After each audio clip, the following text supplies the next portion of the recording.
José Raimundo Cristóvão, ele atua na área de comunicações via satélite desde 83. Por isso que eu estou falando que o mini currículo dele aqui já não é mais, né? Atualmente ele é diretor de ensino da SET, né? Ele é sócio e diretor e um dos fundadores da Unisat, que foi criada em 90. Ele é diretor da empresa, diretor técnico da empresa e consultor sênior de empresas nacionais e internacionais.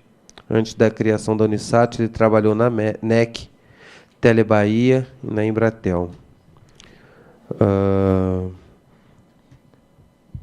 Ele é conselheiro da Telecom, né? Associação Brasileira de Telecomunicações, professor, coordenador técnico e criador do MBA em TV Digital, Radiodifusão, Novas Mídias de Comunicação Eletrônica, da UFF, professor de MBA e Serviços de Telecomunicações e na pós-graduação, especialização em comunicações móveis também pela UFF. O Cristóvão vai estar realizando a apresentação referente à otimização do uso de transponders de satélites com modulações avançadas pós-DVB-S2. Ô, Cristóvão, por favor.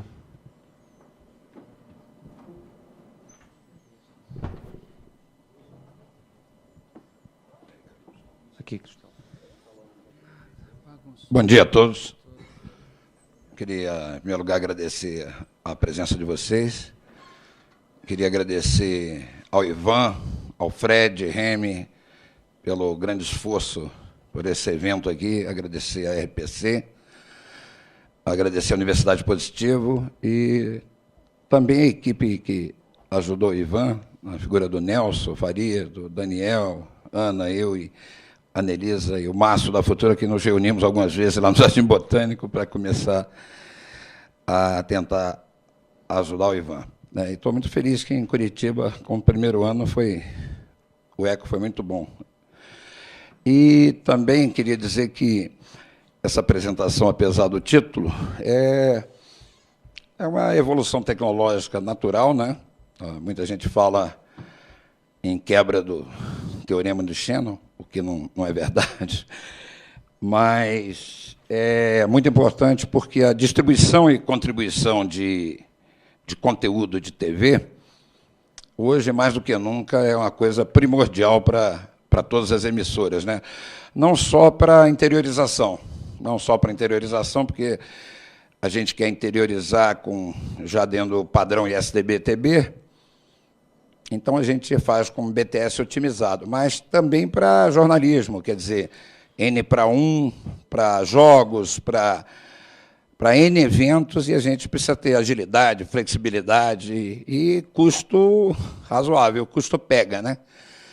Então, das soluções que nós temos para distribuição e contribuição de TV, eu vou particularmente abordar as soluções via satélite, né? Porque o satélite você fica, vamos dizer assim, independente das operadoras de telecomunicações, né? Você tem que toda hora pedir circuito para lá e para cá, o satélite te deixa mais tranquilo.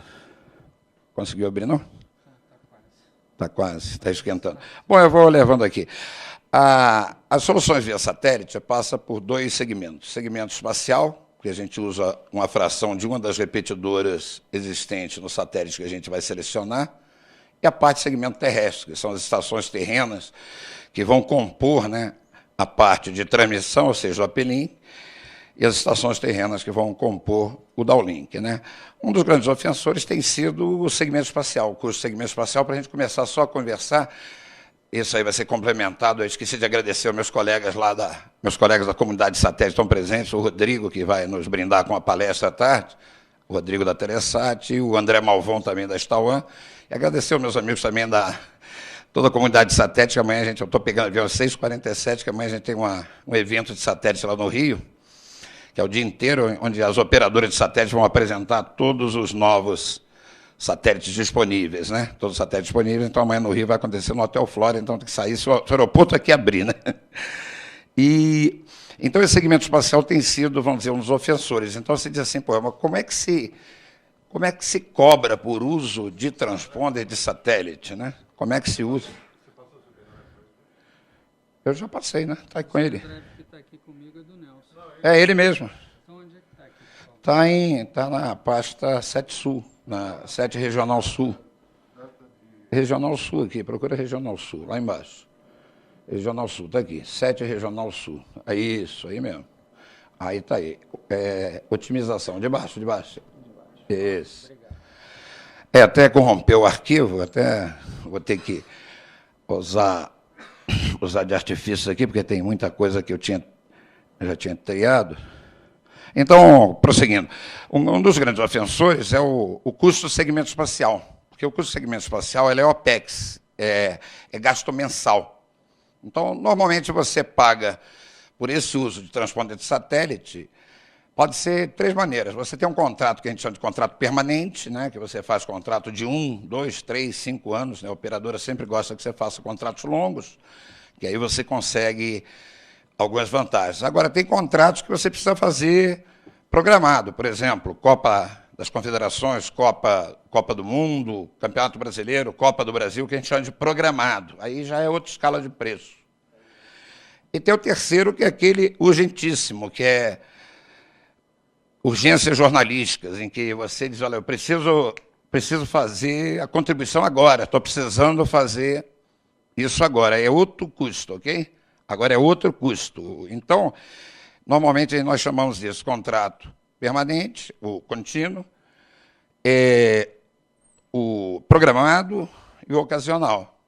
Agora, como é que eu seleciono o satélite? Tem, vamos dizer, é outra ciência selecionar satélite, não é só pelo preço, é por onde você quer cobrir, aonde que você está, é o que você já tem, então não é muito fácil. Ô, André, você está aqui? Nem te vi. Então, é outra ciência você escolher a parte de satélites, né? E cada caso é um caso. Você não pode botar como um caso geral e dizer, olha, eu vou nessa. Tá? Nessa apresentação, a base é você economizar em custo de segmento espacial com o que nós chamamos de redução do fator de roll-off, né, que a gente tinha até o DVB-S2 até 20%, e nesse já cai para 5%. Né? Eles chamam modulações avançadas, a Newtek chama de extensões do DVB-S2, a Contec chama de eficiência booster, ainda não tem o nome oficial, entendeu? Então, vamos lá. O motivacional é esse aqui. Eu consegui jogar, por exemplo, né? Eu consegui jogar hoje num transponder assim, num evento, sei lá, num jogo nacional, um jogo de âmbito poderoso, jogar um sinal, vamos dizer, Full HD de excelência, ou até 2 sinais Full HD, onde antes eu conseguia muito pouco. Eu consegui botar um 422, um Full HD de primeiro nível num transponder e com preços que antes eu não conseguia. Entendeu? Então, por exemplo, na interiorização é outro caso, seria um contrato longo, né? Seria um contrato de 3, 5 anos, para você quer interiorizar a partir da geradora. Aí ontem a Vanessa já deu uma colher de chá falando um pouquinho do BTS otimizado. Então, a primeira coisa é como é que eu vou distribuir esse sinal com a relação custo-benefício. Então, o primeiro passo é feito antes do uplink, que é você utilizar um otimizador de BTS, ou como chamam aí, compressor de BTS. Eu não gosto do nome compressor, porque o vídeo já vem comprimido. Então, o principal pensou na interiorização é essa aí, a incompatibilidade do ISDB-TB com o DVB-S2 e mesmo com extensões do DVB-S2 ou modulações avançadas, como nós chamamos. Então, a gente sempre fala que associação de custo de transponder, a pessoa fala, não, é $5.000 o megahertz por mês, preço do megahertz por mês. Outros falam, não, é $3.000, outro é $3.500. Isso depende, cada caso é um caso, é igual a uma bolsa de valores. Se tiver em alta, se tiver muito ocupado, o preço sobe, se tiver pouco procurado, o preço cai. hoje está em patamares, vamos dizer, voltamos aos patamares anteriores. Mas não é só largura de banda. Às vezes você economiza largura de banda, mas você passa a ofender a potência, né? A gente diz que é o produto banda potência. Então não adianta só passar para o novo, vamos dizer, para o novo padrão e você ofender potência. A provedora de segmento espacial vai dizer, tudo bem, você economizou banda, só que agora você está ofendendo a potência. Então, tem que refazer o cálculo de enlace, o link budget, toda outra vez. Então, associar só tecnologia com largura de banda vamos dizer assim, é superficial. Tem que ser analisado os dois, porque nessa tecnologia você faz a conta, que é fácil fazer a conta para largura de banda, mas não pode esquecer de ver que você vai precisar de mais potência. Então, sempre tem que ver esse binômio, né? Ver o produto banda-potência. Então, o custo associado, né, não é só a largura de banda, tem que ser refeito o link budget. Outra coisa é ver se tem transponder disponível, né? Porque a maioria dos satélites, o Rodrigo à tarde vai falar e o André Malvão está aqui também vai falar, mas grande parte dos satélites que estão subindo já estão compromissados, né? Muitos deles, né? Alguns, como o Amazonas 3 vai substituir o Amazonas 1, não é verdade? Outros estão substituindo outros compromissos já assumidos. E tem um custo adicional do segmento terrestre, que se você vai mudar de tecnologia, você vai mudar o modulador. Você vai mudar o modulador para usufruir de uma largura de banda menor. Mas tem que ver na ponta de recepção. Porque se fosse assim, TV por assinatura via satélite, todos iam trocar na hora. Eles gastam 10, 12, 15 transpondem até um satélite inteiro, mas não compensa você, às vezes, trocar imediato, teria que trocar de todos os assinantes. Imagina a GVT TV aqui, sei lá, 600 mil assinantes, trocar 600 mil IRDs. Né? Fica inviável isso. Tem que ver o retorno do capital em quanto tempo vai ocorrer. Ok? Bom, nos segmentos espaciais, segmento espacial, esse aqui eu botei só para ilustrar. Vou servir agora de escada aqui para o Rodrigo e para o André. Eles vão falar, vão detalhar melhor. Você, nessa parte de posições orbitais brasileiras, você dispõe de várias alternativas, né? Tem aí três empresas em posições orbitais brasileiras, a Stauan, a Telesat, a Spamar, cada satélite com suas características, suas vantagens e desvantagens. Você tem que rodar o link budget para os satélites que você selecionou. Selecionar satélite não é assim uma coisa tão default. Tem que fazer várias simulações, variar via taxa de erro de bit que vai te atender para abrir o seu vídeo, ainda te dar uma margem devida, né? A margem devida, se for banda KU, inclusive, uma margem maior para chuva. E também colocar aí a parte de segmento terrestre do legado, o que você tem que pode ser aproveitado. Ok? Isso aqui é outra ciência. Como negociar? Negociar caso a caso. Aí vocês vão negociar aí à tarde com o Rodrigo e com o André, para ver se eles dão desconto, né, Rodrigo? Viu, André? Livrei a sua cara, pedia só para ele dar desconto. Ok? Bom, tem também os satélites aí em posições orbitais estrangeiras que também atendem, né?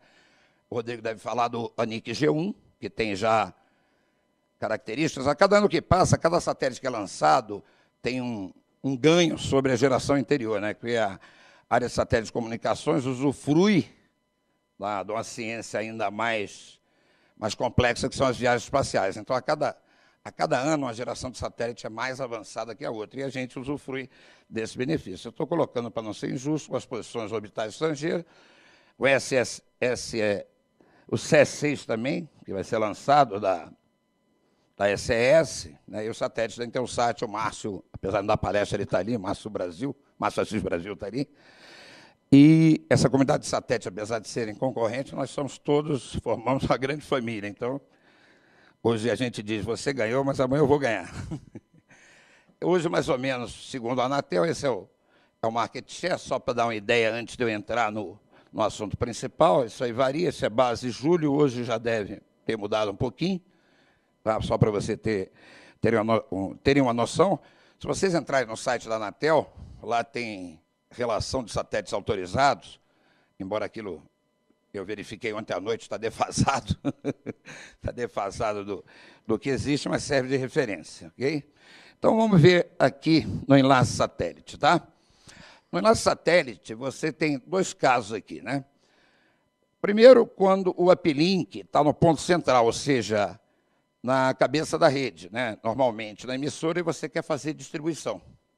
Né? Você quer fazer distribuição, aqui já começa uma ciência, você quer fazer distribuição só a nível regional, você quer fazer distribuição a nível nacional, você quer fazer distribuição a nível Américas, você quer fazer distribuição a nível, às vezes, Américas internacional, né? Como é o caso de emissoras religiosas, em que você quer ter assim, uma abrangência maior do que a nacional. Isso aí também pesa na hora de você selecionar o satélite. Não é o que eu falo, não é uma coisa assim tão default. Quando você faz muito default, assim, superficial, no meio do projeto, às vezes você tem que refazer tudo outra vez. Tudo outra vez. Então, uma situação é quando é distribuição de 1 para N pontos. Distribuição de 1 para N pontos. Nesse caso aqui, normalmente, você tem uma antena aqui com ganho de transmissão suficiente. O ganho de transmissão pode ser suficiente e os seus amplificadores de potência podem ser ou não. Agora, tão importante quanto essa ERP de subida é o que nós chamamos de G sub T das estações que vão receber o seu conteúdo. Então, aí, outra vez, entra em questão o cálculo de enlace. Não é só calcular banda. Você tem que refazer simulações. Porque isso vai pesar naqueles dois custos, ó. OPEX, custo mensal do segmento espacial. Né? Porque a pessoa fala, eu quero transmitir vídeo em 4,5 MHz transponder, quantos megabits eu consigo enfiar aí em 4,5 MHz? Então, ele faz a conta ao contrário. Eu quero passar um vídeo 422, H264, 17 megabits por segundo, isso me dá um bom Full HD. Claro que você não vai enfiar isso em 4,5 MHz, de jeito nenhum. Aí você vai para 6 MHz, simula, e daqui a pouco você descobre que talvez em 12 MHz você possa passar isso. Aí você diz, puxa, legal. E a potência, como é que ficou? Lembra que sempre que você ganha de um lado, o outro lado vai te exigir mais. Né? Você vai estreitando banda, vai precisando de mais potência. Vai estreitando banda, vai precisando de mais potência. Então, você tem que atingir um compromisso, vamos dizer assim, custo-benefício, tentar chegar no ponto de quebra. O outro caso é o contrário. O outro caso é quando você está fazendo com carros SNG ou com Flyway, ou seja, com estações em que a antena é, no máximo, aí é 2.4, 3.6, então você tem limitação na transmissão e você pode receber com G sub T alto no ponto central. Então, são dois casos, né? E, para cada caso, você tem que ver como é que vai ficar essa sua ocupação de transponder. Quanto você ocupou em banda, quanto você ocupou em potência. Roda, de novo, cálculo de enlace, vê quanto deu de custo de segmento espacial, vê quanto deu de segmento terrestre, volta outra vez, tem que ter paciência e ir para as planilhas Excel. Duas planilhas Excel, uma planilha Excel de cálculo de enlace, uma planilha Excel de custos. Então, aí comparando ponto a ponto, ok? Então, só para dar uma ideia, não adianta só você ver isso aqui, ó. Porque muita gente, na hora, superficialmente fala, qual é o preço praticado? Dólar por megahertz por mês, 3 mil dólares por megahertz por mês, 3,5, 4. Tudo bem, é uma referência, mas lembra que é produto faixa potência, ok? Então, aqui só para ver, isso aqui é os transponders de uma operadora, né, típicos em banda C, aí tem 14 transponders. Se você aqui ficou ocupado por banda, né, por acaso cada filtro desse deixa passar 36 MHz, mas lembra que os amplificadores do transponder são limitados em potência. Então, você tem uma limitação. Olhando ali fica claro, você olha para o filtro e diz, olha, eu estou limitado em faixa. Você olha para o amplificador e diz, eu estou limitado em potência. Né? Não tem só ganhos, tem que fazer engenharia. Né? Não não de usar de adjetivos pejorativos, como ontem nós vimos aqui. Esse aqui é o uplink, né, o uplink típico, em que você usa o encoder adequado para a qualidade que você quer, ok?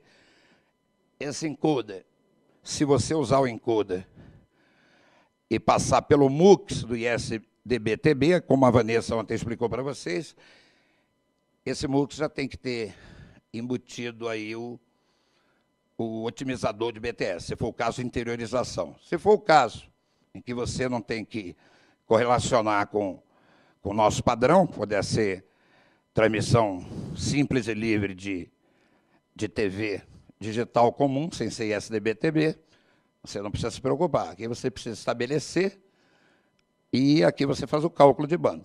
Os moduladores da primeira geração, adequados para transmissão com padrão DVB-S, e os moduladores adequados para transmissão com DVB-S2, eles até aí também diferenciam. Você tem que analisar, porque tem fabricantes, né, que, por exemplo, alguns modelos do modulador DVB-S2, você só compra a licença e ativa essa terceira geração de padrões que faz mais econômico, né? Um dado fabricante diz, não, se você possui tal modelo, você basta me pagar a licença, $1.000 e tantos, não precisa comprar um modulador novo. Para o padrão que eu vou falar ainda, que seria a terceira geração, que leva você a economizar mensalmente uma boa grana, ou se não quiser economizar, mantenha a faixa de transponder que você tem, melhora a qualidade, faz um upgrade da sua qualidade para a sua audiência, para os seus clientes, ok? Agora, tem que preocupar também com o outro lado, né? Porque ele, às vezes, fica alegre com esse novo padrão, mas ele não dispõe de hardware suficiente para acompanhar o que ele quer fazer, ok? Então, nós temos, às vezes, que fazer modificações, às vezes eu tenho que trocar o modulador para esse novo padrão, algumas outras vezes, se você já tem um determinado padrão em DVB-S2, você ativa a licença. Em alguns casos, você precisa comprar um outro amplificador de potência, em outros casos, não. Em alguns casos, algumas estações terrenas de recepção serão compatíveis para se adaptarem a esse novo padrão e possibilitar essa economia. Pode ser que alguns pontos você tenha que comprar uma antena de diâmetro maior para melhorar o G sobre T, ou diminuir a temperatura equivalente de ruído do teu LNB. Bom, isso aí é o G sobre T da estação, como é que você pode melhorar, mas eu vou pular alguns tecnicismos aqui. Eu estou assumindo que você vai receber o BTS otimizado. Ontem a Vanessa já deixou bem claro para você que hoje, em relação à tua taxa útil de bit, você não gasta nem mais 200K. Né? Você não precisa pegar o 32.5 BTS na parte de interiorização. Se você hoje está jogando aí no ar, não sei, 14 megabits por segundo, e depois do MUX você tem 32.5, não vai chegar a 14.2, e com isso você vai dar uma redução violenta já de ocupação de transponder. Então você ganha no BTS otimizado e ganha nesse padrão de terceira geração. O pessoal está chamando de extensões do DVB-S2, outros chamam de modulações avançadas, outros chamam de eficiência booster, não tem ainda um nome oficial, mas só estou falando que você ganha, além dessa terceira geração, você ganha em interiorizar com BTS otimizado, que muita gente tinha medo. Esse BTS otimizado, não, da sua taxa, se você joga 14 megabits, vai ser 14.2 no máximo, ok? E você pode botar, inclusive, lá já na retransmissora, ontem a Vanessa estava me falando, que já tem umas que fica dentro do excitador, tá? Dentro do excitador. Então, isso aí facilita bastante. Então, fica aqui o diagrama, né? Onde você teria o BTS, esse otimizador já está hoje aqui dentro, eu explicitei ele para ficar bem claro. Então, aqui você tem uma taxa de bit bem otimizada, ok? Só 200K a mais do que saiu, por exemplo, do encoder, e procure ver agora se você pode ganhar outra vez usando uma técnica de terceira geração. E com isso vai facilitar essa interiorização, vai viabilizar de forma mais rápida. Na parte de recepção da interiorização, né, já disse que você restaura o BTS e volta a ter o que você precisa para jogar no ar a TV digital na retransmissora. Ok?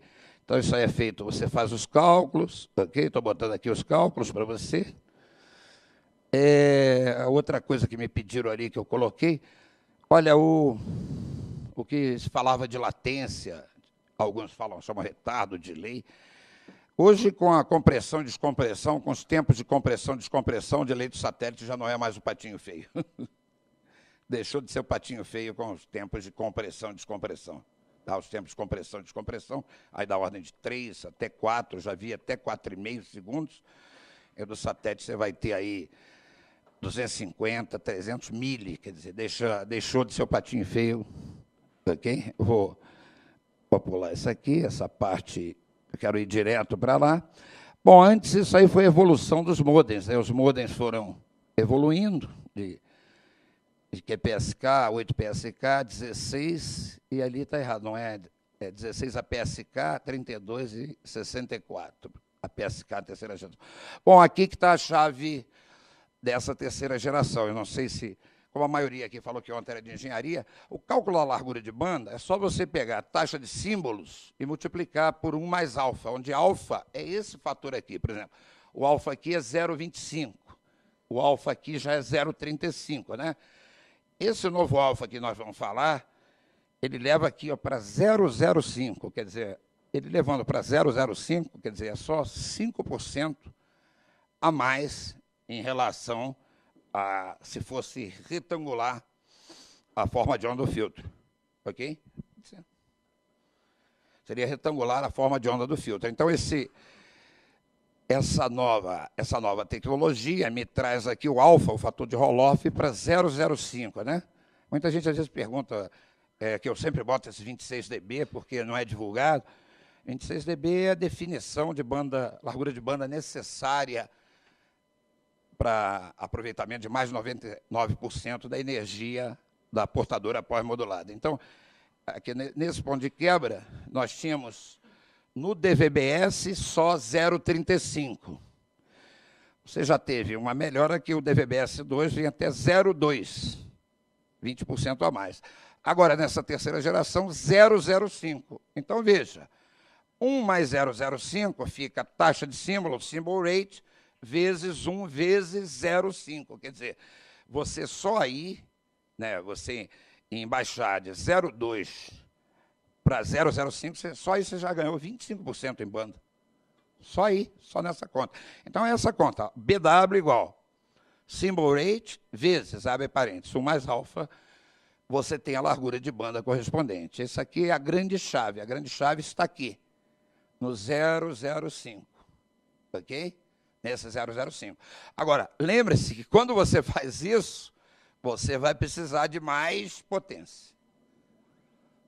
Vai precisar de mais potência, porque você vai precisar de um EB sobre N0 relativamente mais alto. Então, tem que ir lá na curva de desempenho do modem, ou na tabela de desempenho do modem, e verificar para quanto foi o EB sobre N0, refazer as contas de recurso necessário em potência do transponder e ver se atende com o que você tem da sua operadora de satélite. Aí você vai negociar com ele, se ele pode ou não te subir, vamos dizer, o valor mensal que você paga. Aí é a discussão bem técnica.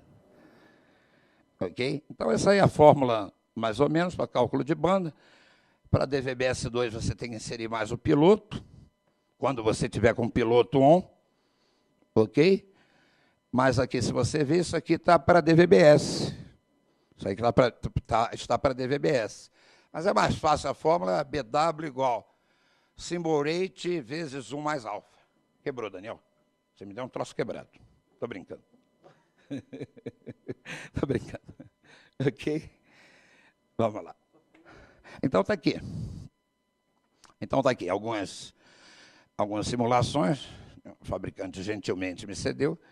Então, aqui você vai vendo, ó, conforme você vai economizando banda, né? Essa aqui, que mais economiza banda. Essa transmissão mais robusta.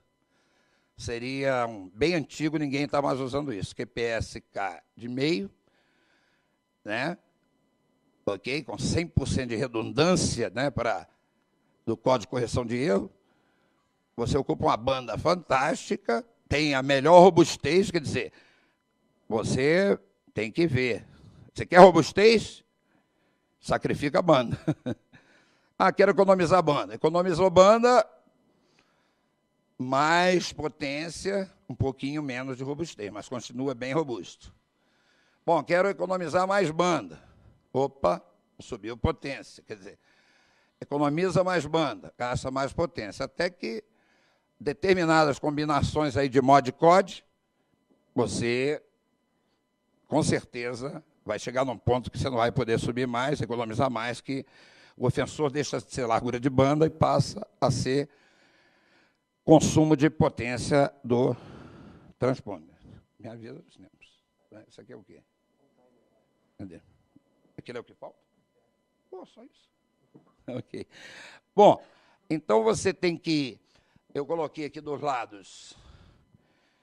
Normalmente vocês estão recebendo na distribuição com antenas de baixo G sobre T, né? Eu conversei com alguns diretores de emissora aí do interior, eles têm costumado, às vezes, usar antena até de tela para receber. Eu falei, olha, o G sobre T, com certeza, você vai ter que rever em alguns pontos do interior, porque essas antenas de tela, a eficiência de abertura delas é bem baixa.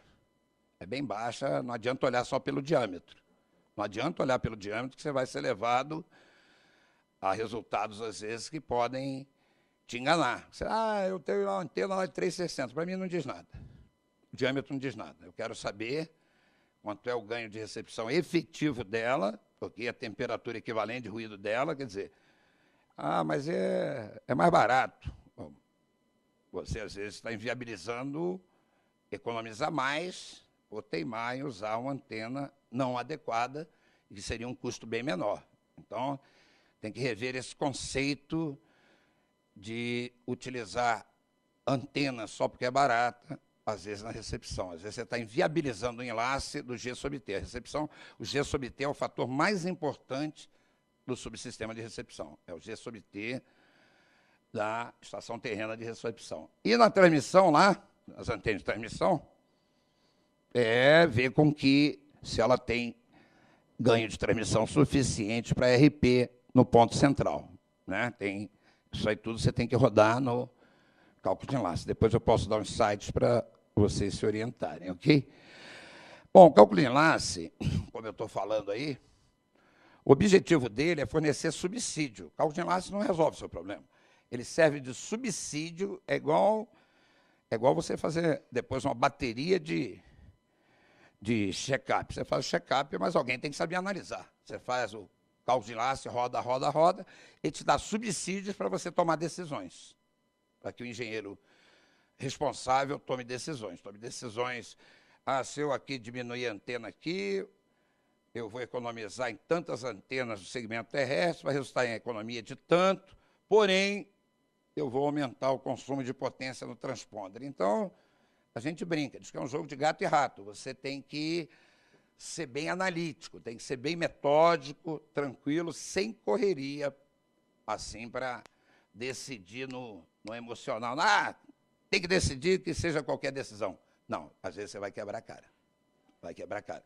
Tem que ser analítico, não é uma coisa assim, default, não, porque você joga com parâmetros diversos. Você joga com ERP de subida da estação transmissora, você joga com consumo de recursos de banda e potência do transponder, você joga com a parte de G sobre T da estação terrena receptora e joga também com o inimigo público número 1 nosso aí, que é o ruído, né? Às vezes você inviabiliza, às vezes você vai ter que usar na recepção LNB com filtro de WiMAX, às vezes, que já piora o G sobre T um pouquinho. Às vezes a emissão de WiMAX, você faz o cálculo todo certo, esquece de determinados níveis de interferência. Fiz o cálculo todo correto, o que está acontecendo? às vezes você esqueceu de fazer análise de uma forma mais detalhada de interferências, né? Tem casos aí também esdrúxulos de interferência que possa aparecer no transponder por outros motivos, mas isso aí já é força maior, tá? Então, o cálculo de enlace, ele te dá subsídios, e a partir desses subsídios é que você dimensiona o que você vai precisar de estações terrenas, ou seja, o que você vai precisar de segmento terrestre e o que você vai precisar de segmento espacial. Tá? Então, tem que ver quem é o seu maior ofensor. Se é o segmento espacial, se você, sei lá, você quer retornar o capital que investiu das estações terrenas, sei lá, em 24 meses, e ver se 24 meses você, economizando de segmento espacial, pagou as estações terrenas. Ou até o contrário, você diz, não, eu vou manter o segmento espacial que eu tenho, não quero economizar o segmento espacial. Quero sair de SD para ir para HD. Né? Porque hoje HD, isso é minha opinião, tá? A opinião da SET é minha. Eu diria que o Full HD hoje é o mínimo aceitável. Na minha opinião. O Full HD é o mínimo aceitável. Tenho um filho de 16 anos. Quando eu boto alguma coisa SD, ele olha, pai, isso é pior que o Web TV. É a referência que a garotada tem. Aí eu falei, pai, pô, que vergonha. Web TV, pô. Isso é Web TV. E você está falando de emissora comercial grande, eu não vou dizer nomes aqui, não. Ele fala que é pior que o Web TV. E ele já está falando para mim, pai, Netflix ano que vem, a partir de, acho que abril, vai ter 4K para eu baixar. Ele já está esperando, Netflix 4K. Abriu, mas ele baixar. Ele fala, não, eu baixo, eu não vejo em streaming, não. Eu vou baixar e depois eu vejo. Qual o problema? Né, esse negócio de tempo real só vale quando você tem a referência. Quando não tem a referência, tempo real já era. Né? Outro dia eu discuti isso sobre tempo real, num jogo, vai ter o jogo Borussia Dortmund com o Bayern de Munique, né? Se começar 4 minutos aqui depois, você vai ficar zangado? Você sabe se começou? Sabe? Aqui, por exemplo, aqui no Paraná, só quem morar perto, em volta do Couto Pereira, tendo jogo no Couto Pereira, que vai saber que gritou gol. A latência não vai ter influência nenhuma. Influência nenhuma para quem mora longe. Quer dizer, a rádio AM, FM, como ainda, a transmissão analógica vai ser o diferencial. O meu cunhado pegou uma vez a TV por assinatura via satélite, lá em Vila Isabel, lá na casa onde ele mora, no Rio, aí botou a TV por assinatura via satélite e botou TV analógica. Aí ele perguntou para mim, vem cá, está vendo como é muito depois, via satélite? Eu não queria discutir com ele. O que você acha? Eu falei, eu acho que você é burro pra caramba. Quem mandou você botar essa TV analógica aqui? Para que você botou isso aí? Ele que está procurando sala para se coçar, bicho. Que isso? Quer dizer, ele está procurando problemas. Se ele não botasse, ele não ia, ele ia vibrar lá com o Botafogo dele, que era Botafogo, do mesmo jeito que o jogo fosse ao vivo, concorda? Ele botou a referência porque ele quis. Entendeu? Então, eu acho que bom senso é o mínimo que a gente pode esperar do ser humano, né? Ok? Bom, a importância do cálculo de enlace, eu coloquei isso aqui porque muita gente está muito empolgado com esse 005 de alfa, e eu sempre estou falando, olha, não é bem por aí, não. Economizar, você economiza. Agora, faça as devidas simulações, porque no final você tem que garantir o desempenho do enlace. Você vai ter que garantir o desempenho do enlace. Não é, chegou aqui um vendedor, disse que eu economizo, vendeu o modem, vendeu isso. Tá bom, ele já fez a venda lá. O Paulo Galante faz a venda dele. Agora, depois a engenharia tem que segurar, né? Fez a venda, ela está sorrindo, porque ele vendeu. Aí depois ele pega o pedido, sai correndo, está ferrado, agora é contigo. Né? Então, aqui, ó. Parâmetros técnicos de orçamento do projeto. Você alcança a relação custo-desempenho, não é só custo, é custo-desempenho. Por isso que a 866 obriga as pessoas aí de certas empresas a fazer um monte de besteira. Agora, tem que ter algum conhecimento, né? Para fazer essa análise, você tem que ter algum conhecimento, né? As partes de imperfeições no enlace, isso aí, claro que você vai detalhar, né? Você vai detalhar os ruídos na subida, na descida, as interferências, né? Às vezes tem interferência que ninguém considera um cálculo de enlace, que é a ASE, interferência de satélites adjacentes. mas por diversas ocasiões eu já vi inviabilizar enlace, a pessoa não tinha considerado o ASO, quando eu falei que ele foi perguntar ao operador, ele falou, ih, rapaz, pesou mesmo, não deu, né? Vou falar um pouquinho rápido de outros detalhes de enlace, aqui a parte de uplink, né? E o uplink não é só você colocar o uplink, né? A gente tem perda por apontamento dessa antena aqui. Muitas vezes a gente vê as emissoras não cuidar da manutenção e a antena desaponta mais do que nós colocamos.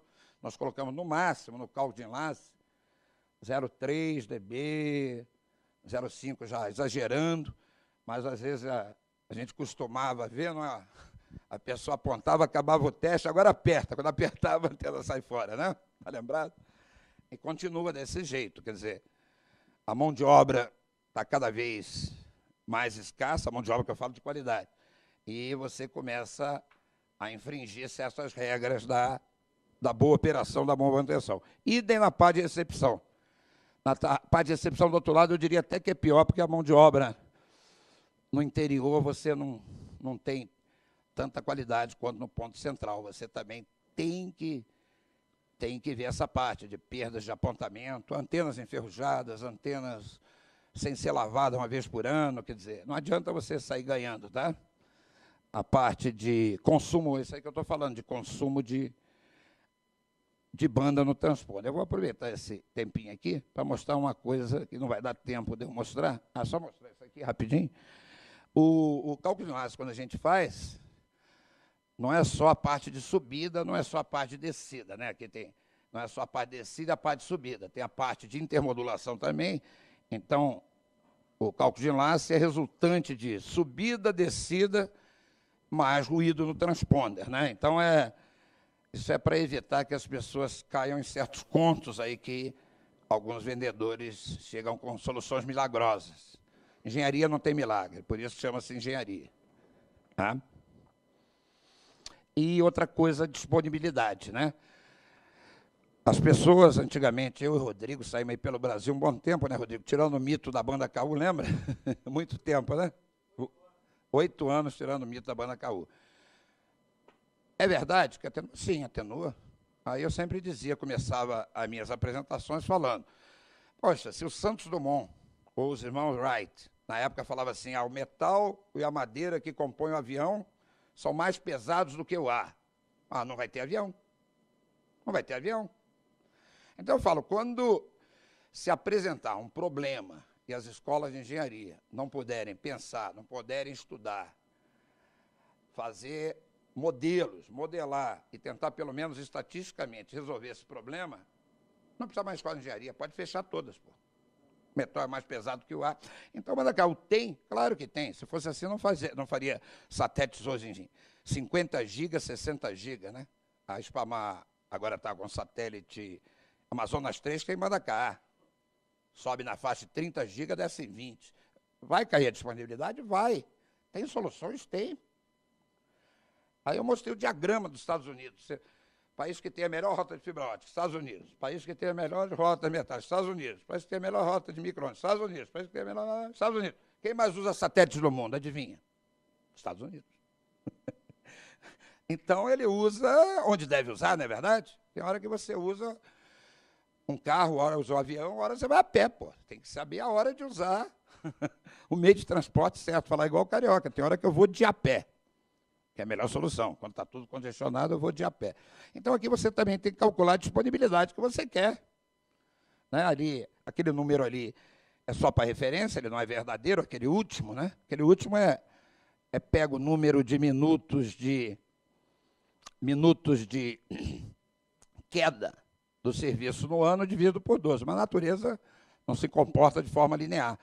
Então, se você quiser uma disponibilidade de 99,995% no ano, quer dizer, um ano tem 8.760 minutos, você quer, ao longo do ano, em todos os minutos, de madrugada, todos os dias, você quer uma queda de 26 minutos, distribuídos ao longo do ano.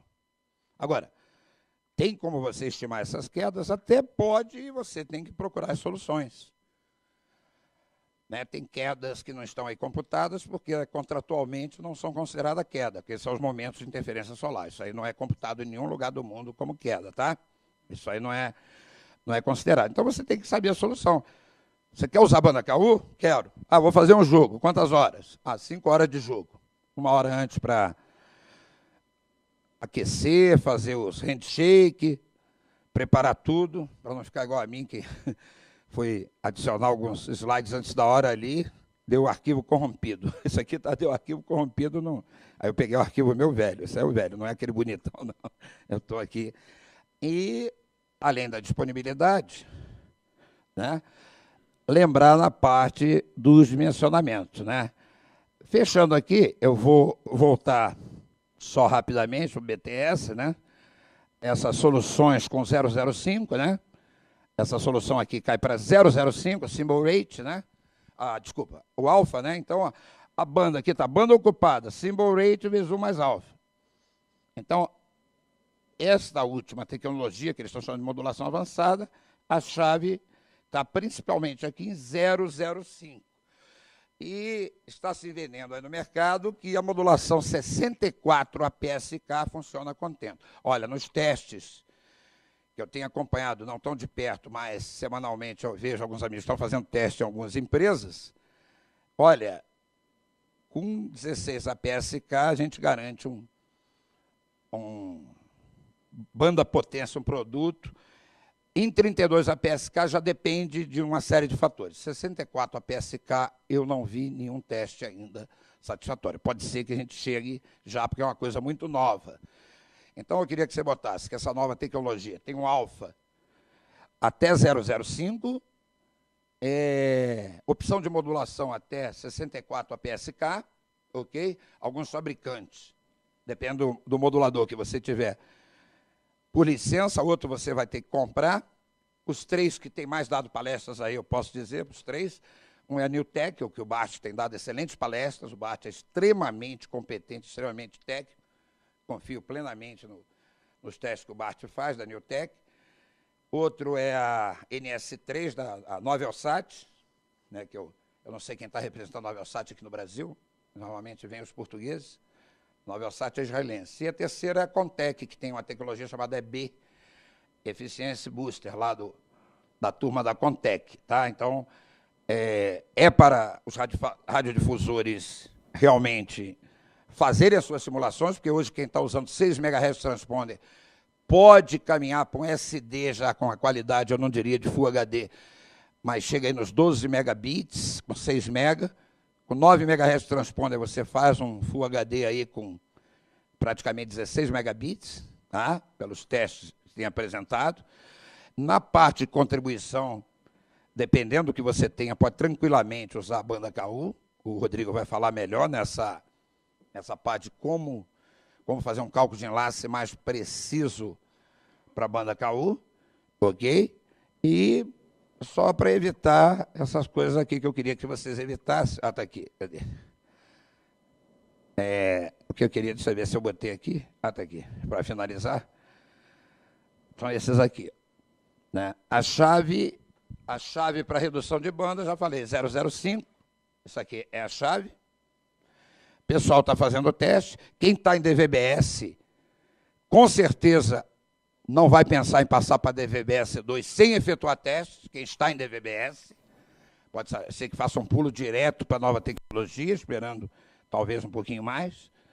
E essas duas empresas, além que eu não botei aí a Contec, mas a Contec também está apresentando lá o que eles chamam de EB, Efficiency Booster. A Newtek chama de Clean Channel Technology. A Novelsat chama de NS3. Ok? E aqui tem as conclusões. Na verdade, otimizar o uso de transponder de satélite, recursos de banda, mas sem esquecer potência. Quem é o maior ofensor, banda potência, você tenta manter o equilíbrio. O conteúdo a ser transportado, se for interiorização, tranquilamente, não esqueça que hoje o otimizador de BTS já é default, está tranquilo. DVB-S está realmente em desuso, ninguém vai começar um projeto hoje para o DVB-S, até as operadoras de TH já Estão vendo como é que vai recuperar isso. DVB-S2 é uma dúvida, se você aguarda ou passa direto para a terceira geração, e negociar bem aí com o André, negociar com o Rodrigo, com o Márcio Assis Brasil, que está ali da Intelsat, negociar bons preços para alugar transponder, tá? Eu agradeço a vocês.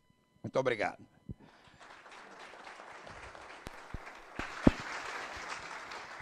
Ok, pessoal.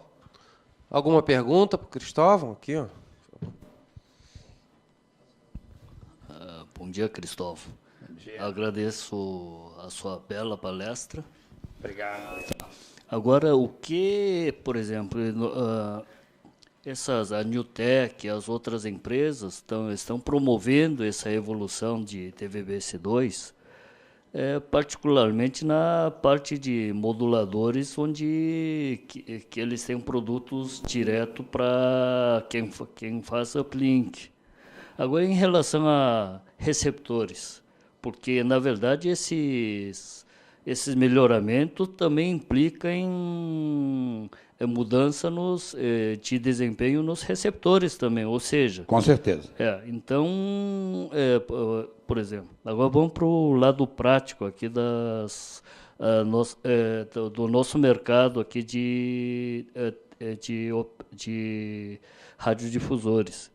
Que, óbvio, que você até comentou de usuários que apela para antena de tela, que a maioria dos que eu vejo pelo interior são aquelas parábolas de 1,60 m, 2 metros. Aquilo é TV carona, aquilo não é serviço. Isso. TV carona. Pois é TV carona ou não carona, mas muitas emissoras para viabilizar pequenas comunidades, onde realmente só para marcar presença, eles usam essas Com certeza. infraestruturas. Ainda vai durar um longo tempo ainda. E IRDs também de baixíssima qualidade. Varejo, certo. Então, também no cômputo de custo para essa evolução, tem que entrar esse lado de receptor.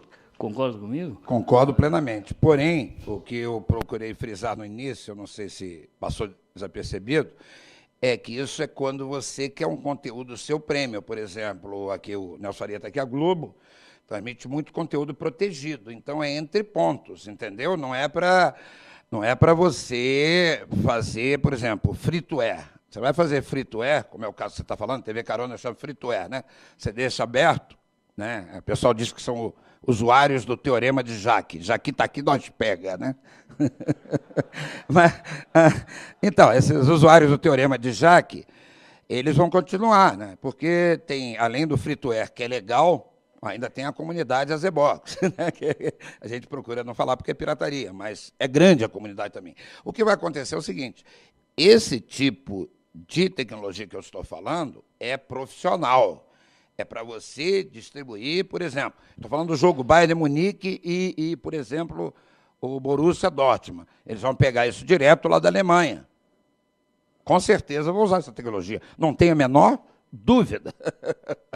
Eu não tenho a menor dúvida. Ou seja, conteúdos entre, por exemplo, vocês, as suas afiliadas. Agora, se além disso você quer deixar o conteúdo como free-to-air, tem que esperar cair bastante.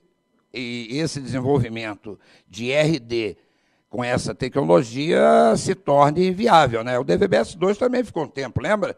Os primeiros DVB-S2, né?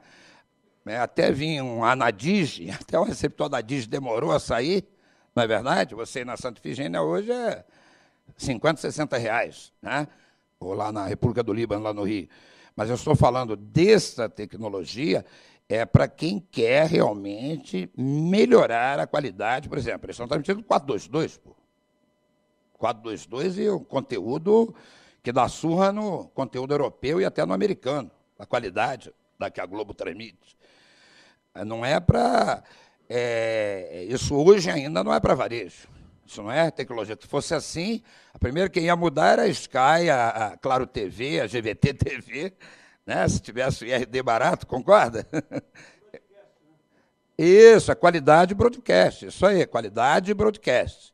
Qualidade, o nome é esse. Qualidade broadcast. Agora, pode ser que com o tempo venham soluções criativas, até aqui no Brasil, né? Um campo aí para o pessoal de eletrônica. Ontem eu estava falando da eletrônica, que ontem eu fiquei muito triste aí que falaram umas palavras aí logo de onde eu fui criado, que é com o povo japonês.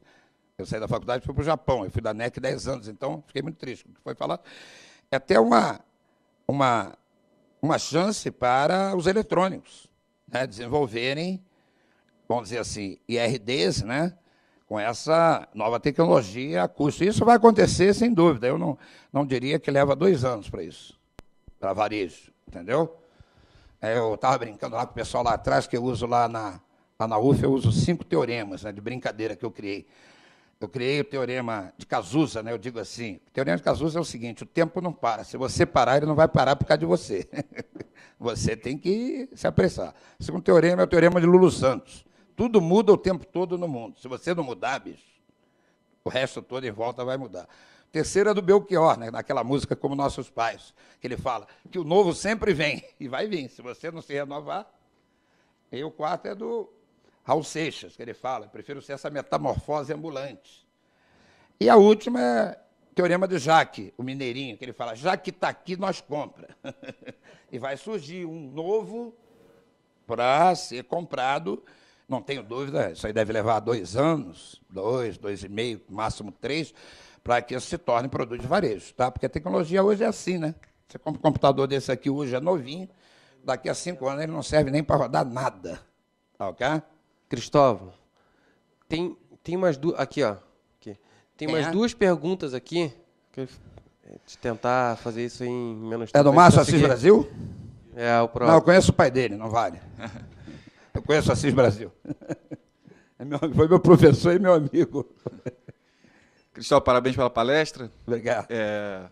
Poder de síntese muito grande no assunto de satélite, aí abordou muitos temas. Em relação à pergunta anterior, queria só comentar, porque isso é algo que a gente encontra no mercado de radiodifusão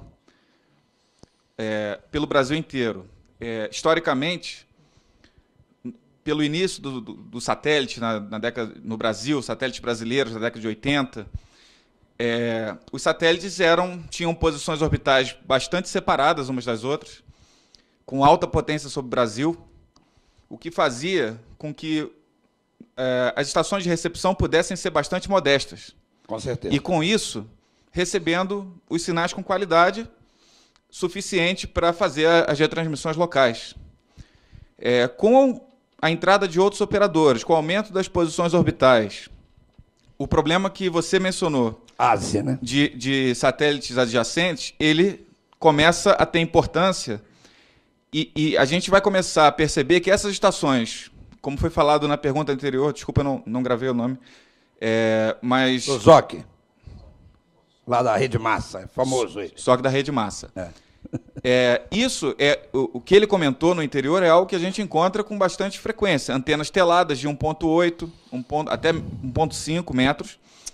E que isso vai gerar um problema futuro nessas estações, porque hoje você tem satélite que está recebendo um satélite, não tem nada do lado. Mas não garante que amanhã não vai ter, ou não garante que um satélite que está do lado, que hoje não tem nenhuma portadora naquela frequência, amanhã também não vai ter.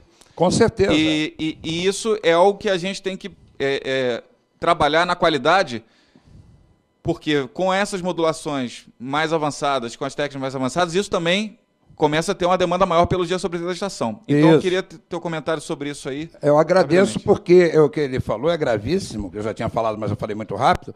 Essa antena de tela, o diagrama de radiação dela, eu vou usar a palavra nordestina, porque eu nasci no Nordeste, fui criado no Rio, mas eu nasci em Aracaju. São troncho, troncho, né? Minha avó falava troncho. O diagrama é troncho. Hoje não está te incomodando interferência, mas daqui a pouco, ó, começa o patamar de ruído de fundo lá no Rio, sei lá, comecei quando? 30 anos atrás, o patamar de ruído era 1. Ruído que eu falo, somando tudo, inclusive lixo de RF. Hoje é isso, ó. É somatório de ruído em volta. Pô, se eu botar aqui, ó, nenhum 3G funcionou aqui, em nenhum lugar. Quer dizer, a interferência é cada vez maior. Então, esses lóbulos meio tronchos pegam também ruído, além do GSOBT ser baixo. Por isso que eu insisto, ele ali me ajudou muito, porque a qualidade de broadcast também tem que ter nessas antenas. Você não liga porque é barato, bota ali que é barato. Mas, coitado, o investidor, às vezes, dono da emissora, você tem que ter posição firme com ele. Olha, você vai prejudicar a sua imagem. Porque, às vezes, o diretor técnico é o único que ganha salário alto lá do interior, ele, para segurar, ele não bate de frente com o dono. Mas ele tem que alertar, olha, bicho, isso vai inviabilizar o teu negócio. Entendeu? Porque agora a barra é outra. Entendeu? Agora, se for para pegar TV carona, aí é usuário teorema de Jekyll, ele troca tudo. Quando ele troca, aliás, ele nem tira a antena, nem desmonta a antena, deixa no lugar e o cabo. O que é pior, que vem outro montador pior que ele, reaponta para o lugar que não existe. Né? Tem pergunta? Desculpa. Bom dia, Rodrigo da Telesat. Não é uma pergunta, não, Gustavo, é um comentário rápido. Eu acho que o tempo está curto. Me chamou a atenção a questão dos moduladores dessa nova geração que estão vindo aí. Eu já tive a oportunidade de simular alguma coisa com essa geração. E fiquei aqui com um comentário preso aqui, que é o seguinte. Toda vez que um fornecedor ele promete algo, né, uma benfeitoria no equipamento, tem que haver necessariamente, dentro da minha interpretação, uma contrapartida àquela melhora, ou pseudo-melhora. Senão, a corda estoura no ponto mais fraco. O que eu tenho visto é o seguinte, quando você reduz, por exemplo, a questão do roll-off que você citou, reduzindo, por exemplo, um roll-off tradicional, antigo, de 35% para 5%, você tem uma redução de 30% na banda alocada, direta, né, uma conta direta. E, naturalmente, uma redução de 30% na potência alocada também, para a mesma quantidade de bits. Isso significa o seguinte, economizou-se banda, economizou-se potência, e os bits são os mesmos. Né? Então, se não houver uma compensação na tabela lá dos thresholds de ESNO, para aquela performance, o que acontece do DVB-S para o DVB-S2, se não acontecer para essa nova geração, você pode estar numa situação aí perigosa, vamos dizer assim, né? Porque você precisa de uma margem para poder comportar essa mudança, senão pode ser um tiro no pé e o estudo tem que ser realmente bastante criterioso. Eu já vi casos, já simulei casos que a melhoria na redução de banda aconteceu, mas no final das contas não havia realmente nenhuma otimização real do serviço. Então é só esse ponto. Naturalmente, a gente tem que acompanhar a evolução tecnológica, isso não tem dúvida alguma, isso vai acontecer, independente da gente querer ou não, mas é só esse ponto que eu queria chamar a atenção. Junto com as benfeitorias, tem que ter uma contrapartida para compensar a história toda. É só isso. É verdade, a pessoa tem que tomar o seu chope, mas de vez em quando leva uns tombos também, né? Tá, okay? Mais alguma pergunta? Tá, muito obrigado, então. Um bom dia para vocês.